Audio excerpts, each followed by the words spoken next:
You see, the funny thing about life is that most of us take it far too seriously. We go about our days as though there were something terribly important we're supposed to be doing, some final exam, some cosmic checklist, some invisible scorekeeper waiting to grade us at the end. But what if I told you that all of this, the striving, the worrying, the guilt, and the pride, is part of a game you forgot you were playing? Now, imagine this. Before you were born, before you took on this marvelous disguise of being a human being named you were pure consciousness, vast, luminous, playful. You had no name, no purpose, no edges. You were the totality. And one day, this infinite consciousness, feeling rather adventurous, said to itself, "What would it be like if I forgot who I am?" And thus began the greatest game in existence, the game of hide and seek. You hid yourself inside a body, inside a story, inside time. You gave yourself parents, a job, a few neuroses, and just enough confusion to make it all seem real. Because that's the trick, isn't it? A good game must feel convincing. You mustn't know the outcome too soon. Otherwise, it's no fun at all. So here you are, the infinite pretending to be finite, the timeless pretending to be bound by time, the boundless pretending to be limited. And you call this life. Now, this game has rules. But they're not the kind of rules you might think. They're not written anywhere. No one hands them to you at birth. They're more like patterns, subtle rhythms of existence. You can sense them when you're quiet enough. And when you align with them, life begins to feel effortless, as if it's playing itself through you. You see, the point of this game isn't to win. It's to play beautifully. But oh, how we love to forget that. We're so busy trying to beat life, to get ahead, to outsmart, to control. We think if we just master the system, collect enough tokens, get the right status or followers, we'll win. Yet all of that, every bit of it, is part of the illusion. Because here's the first hack. You can't win a game that's not designed to be won. The purpose of playing is not victory. It's participation. It's the sheer joy of movement, the dance of form and formlessness, the laughter of the cosmos becoming human. When a child plays hide and seek, the thrill isn't in hiding so well that no one finds them. The thrill is in the discovery, in being found. The moment of, "Uh-huh, there you are." That's the heartbeat of the game. And so it is with life. You, dear listener, are the one hiding from yourself, and every moment of awakening, every spark of realization, that's the being found. But of course, most of us don't see it that way. We treat life like a business transaction. We measure it in profits and losses, achievements and failures. We turn play into work and wonder into duty. And then, we wonder why we feel so heavy.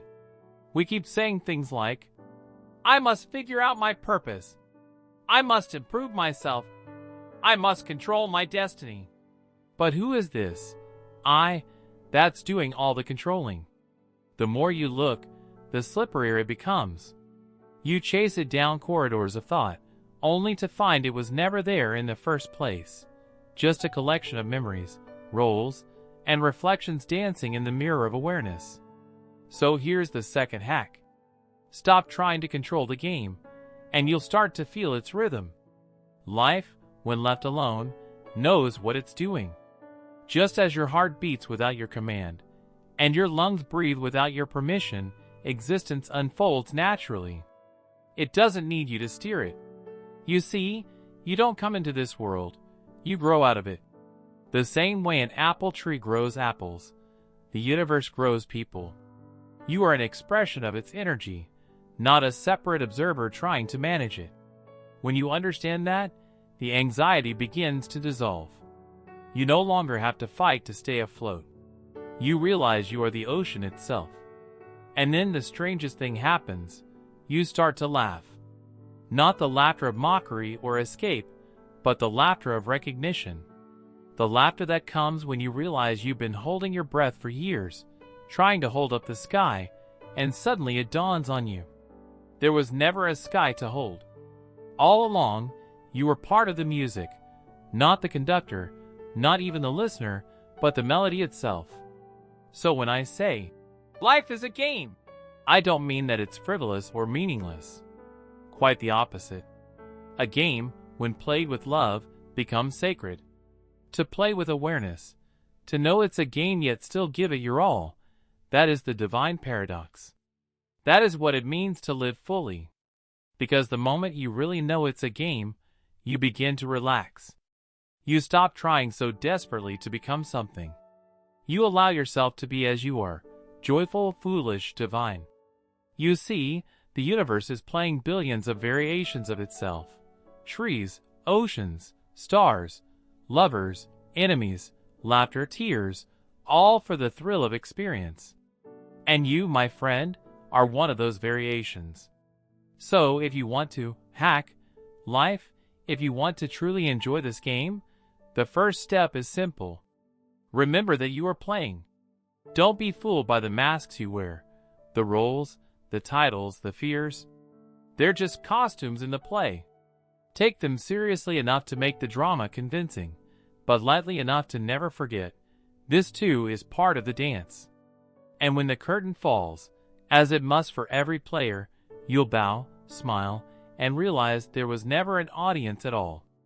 Only you, playing all the parts. You see, one of the great ironies of the human experience is that the more we try to control the game, the less we actually enjoy it. Think of a dancer who becomes self-conscious. The moment she starts to think about her every move, the grace disappears. The rhythm collapses. The flow freezes. Because she's no longer dancing, she's trying to manage the dance. And isn't that what so many of us do? We try to choreograph every step of life, terrified that if we make a wrong move, the music will stop. But life's music never stops. We simply stop listening. You see, the game isn't about perfection, it's about participation. Even the mistakes, the heartbreaks, the disappointments, they're all notes in the melody. And without them, the song would be unbearably dull. But let's get a little deeper, shall we? The desire to control, to win, to secure, to predict, comes from a very persistent illusion. The illusion that there is a separate me in charge of everything. We call it the ego. The ego is a marvelous trick. It's the character you play in this round of the cosmic game. It's not bad, it's necessary. You couldn't enjoy a play if the actors suddenly forgot their lines and began to insist that the script wasn't real. The problem isn't the ego itself. The problem is forgetting that it is a role. The ego whispers, I am the doer. I must control. I must become. But the deeper you go, the more you realize that you never chose to be here. You didn't decide to be born, to have this body, this family, this moment. So who, exactly, is steering the ship? Perhaps there isn't a captain at all. Perhaps there is only the sea, vast, alive, intelligent, moving through the form you call you. This realization doesn't mean you sit back and do nothing. No, quite the opposite. It means that your actions become effortless, spontaneous, like the wind through trees or laughter through friends. This is the third hack. When you stop identifying as the player, life begins to play itself beautifully through you. Imagine a flute that believes it must force the music. It tenses, it panics, it strains. But the flute's only job is to be hollow, open, to let the breath move through. Likewise, the human being is an instrument for existence to express itself. Your only task is to stay open enough for the music to flow. Now, I know, the mind resists this idea. It says, if I let go, won't everything fall apart? But everything you are clinging to is already falling apart, isn't it? People change, bodies age, fortunes rise and fall. So the question isn't whether things will fall apart, they already are. The real question is, can you fall with them? That's the game's secret. to move with the falling leaves, to dance with the passing clouds, to be so in tune with impermanence that you see it not as loss but as rhythm. Let's look at time for a moment, that other grand illusion. We treat time as though it were a line, a straight path from birth to death. But have you ever truly seen a line in nature? Everything curls, spirals, cycles. The seasons turn. The tides return. Your breath rises and falls, your heart beats and pauses. Everything in nature moves in circles, including you. But the mind, oh, it loves to draw lines. It says, I am here. I must get there. I must progress. And so we hurry through life, constantly trying to arrive, yet never actually here. This is the fourth hack. Stop trying to reach the end of the game, and you'll finally enjoy playing. You see, you're not going anywhere. You've always been right where you started. The point of dancing isn't to arrive at a certain spot on the floor. The point of music isn't to get to the final chord. If that were the case, the best musicians would play only endings. No, the beauty is in the unfolding, in the now. And when you live that way, the future ceases to be a burden. It becomes a mystery, an invitation. People often ask, but Alan, if everything is just a game, doesn't that make it meaningless? Ah, but that's like saying a song is meaningless because it doesn't stay. A flower doesn't last forever, yet is it not beautiful? A sunset fades, but does it not move you? Meaning doesn't come from permanence, it comes from presence. It comes from fully playing right now, in this breath, in this heartbeat. When you see life this way, every small act becomes luminous. Washing the dishes, walking to the market, sitting in silence, all become the game in motion. And suddenly, there is no separation between the spiritual and the ordinary. Because you see, there is no ordinary. The ordinary only exists to those who are asleep.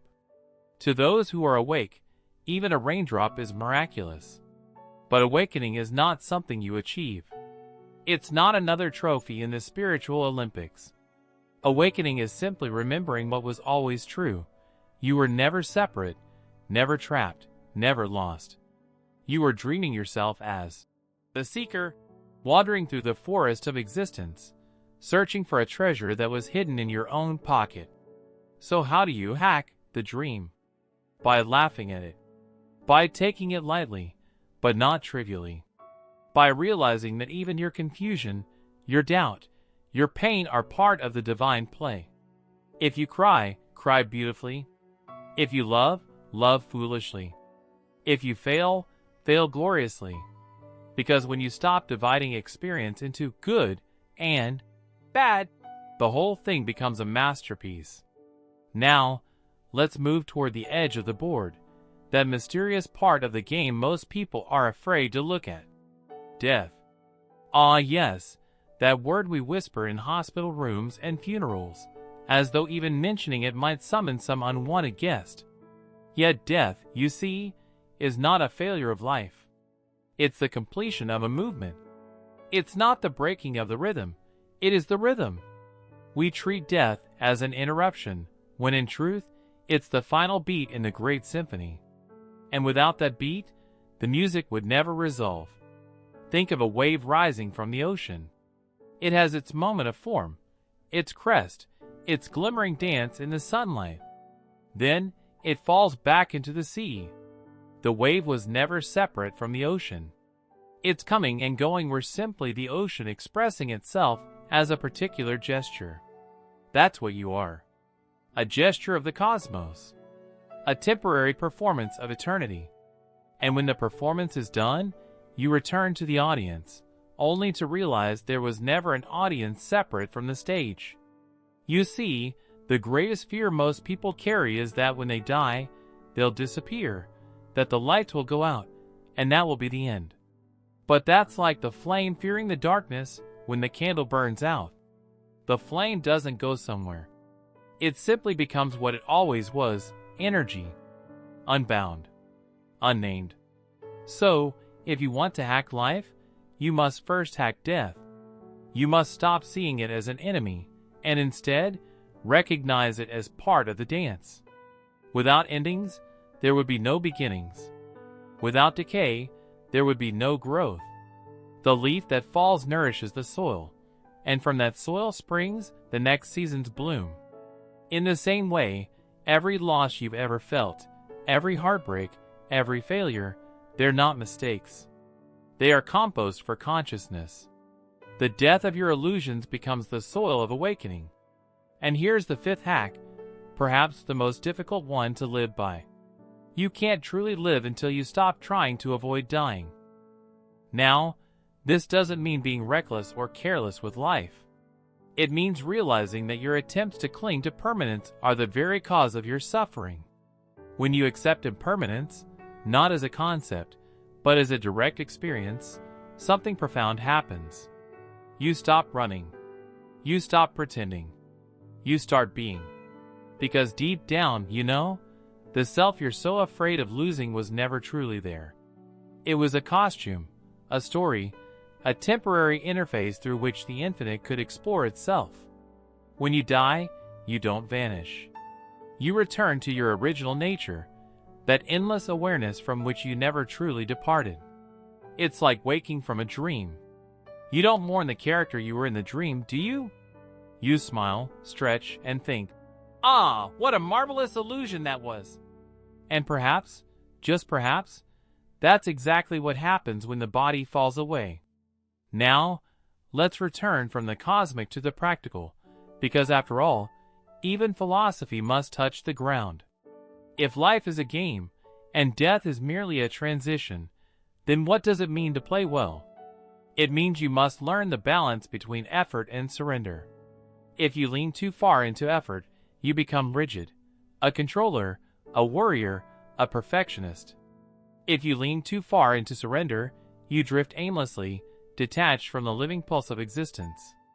The secret lies in the dance between the two. Effort within surrender. Action without anxiety. Purpose without attachment. You can see this in any art form. A painter must control the brush, yet not too much, otherwise, the stroke loses its vitality.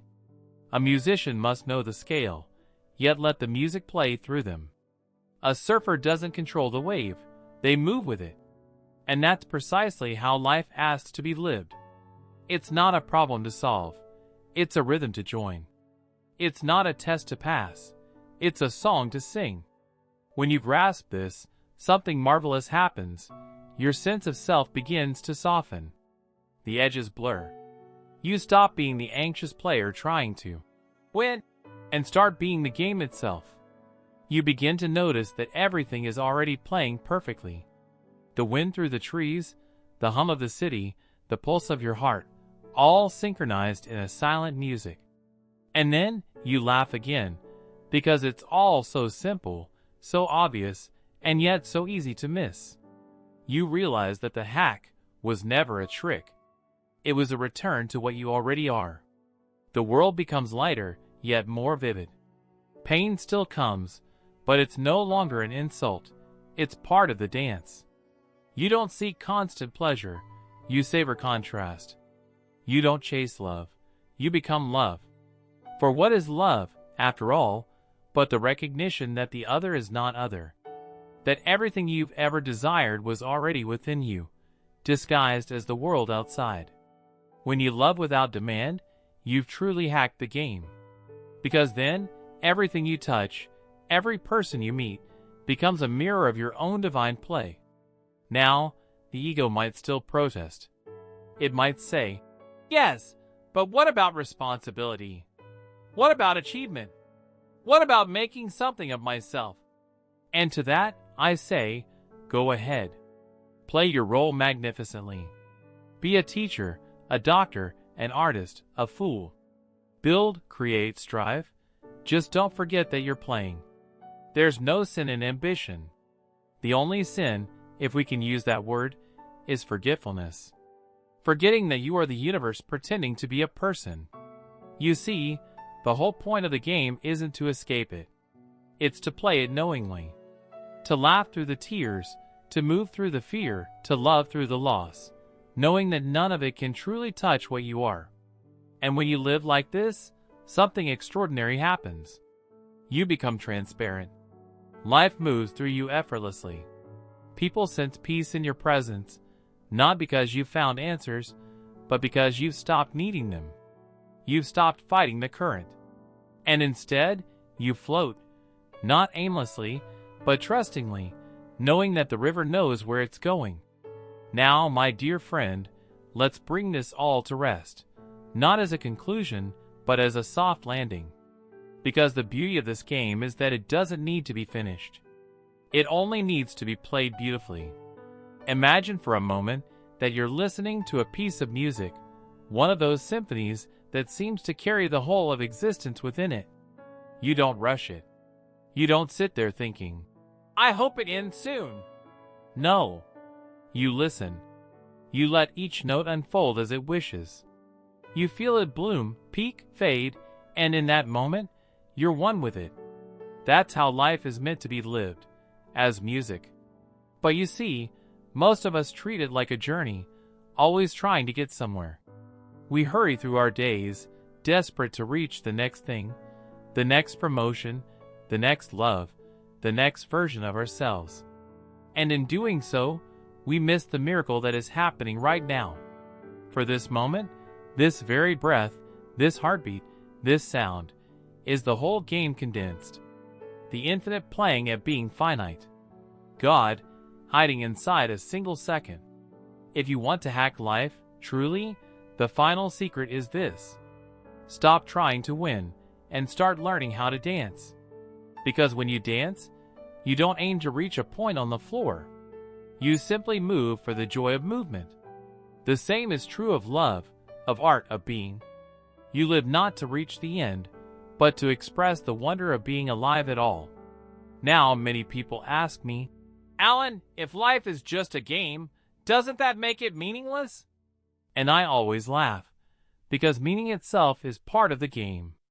You are the one assigning meaning, and that's precisely what makes it beautiful. Meaning is not found. It's created, like a child building castles in the sand, knowing full well the tide will take them away. But the joy was never in the castle. The joy was in the building. You see, you and I, we are not accidents wandering through chaos. We are patterns of divine play, waves of consciousness rising and falling for the thrill of becoming. The whole universe is one great act of creative mischief, an eternal game of, let's pretend. Let's pretend there is separation. Let's pretend there is time. Let's pretend there is death. Let's pretend there is me and you. And when we've played long enough, when the illusion has served its purpose, we remember. We remember that it was all us, all along. That's the great cosmic laughter, you see? The laughter that shakes galaxies. The laughter that comes when the dreamer wakes and realizes the dream was never wrong, only incomplete. So how do you live from that understanding? You live playfully. You live lightly. You live as if every person you meet were another version of yourself, wearing a different mask, because they are. You stop trying to prove yourself, because you realize there was never anyone to prove anything to. You stop fighting reality, because you see that even your resistance was part of it. You stop seeking peace as a goal, and instead, you become peace by ceasing to divide life into this and that, me and you, good and bad. The moment you stop dividing, the game transforms. What once felt like chaos becomes harmony. What once felt like punishment becomes play. And what once felt like you against the world becomes you as the world. You begin to see the hidden intelligence in everything. The delays, the mistakes, the heartbreaks, all woven into the grand design. You begin to sense that even the pain you endured was never wasted. It was the sculptor's chisel shaping you into something vast enough to contain joy. And you realize that the universe has always been whispering, "Relax. You're doing fine. You were never off track. You were never outside the game." Now, let me tell you a small story, not to teach, but to remind. Once, a young man came to me and said, "I feel lost. I don't know what I'm supposed to do with my life." And I said, "Well, what would you do if money and fear were no object?" He thought for a moment and said, "I suppose I'd play music."